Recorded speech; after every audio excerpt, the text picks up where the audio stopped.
நீங்கள் பார்த்துக் கொண்டிருப்பது நியூஸ் 21 செய்திகள். தமிழ்நாடு செய்திகளை உடனுக்குடன் தெரிந்து கொள்ள நியூஸ் 21 செய்திகளை பாருங்கள். உண்மை, உழைப்பு, உயர்வு. ஸ்ரீ எல்லையம்மன் கோவில் தேவஸ்தானம் கட்டுமான பணியை அனிபால் கென்னடி எம்எல்ஏ பார்வையிட்டு சிறப்பு பூஜையில் அம்மன் தரிசனம் செய்தார்.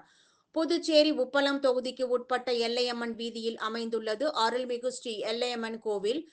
தேவஸ்தானம் கட்டுமான பணியை திமுக மாநில துணை அமைப்பாளர் அனிபால் கென்னடி, உப்பளம் தொகுதி சட்டமன்ற உறுப்பினர் அவர்கள் நேரில் சென்று கோவில் நிர்வாகத்தை பார்வையிட்டார்.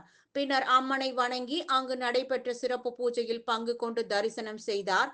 அறநிலையத்துறையிடம் இருந்து கட்டுமான பணிக்காக நிதி உதவி அரசிடம் பெற்றுத் தருவதாக சட்டமன்ற உறுப்பினர் அனிபால் கென்னடி அவர்கள் கோவில் நிர்வாகிகளிடம் உறுதியளித்தார்.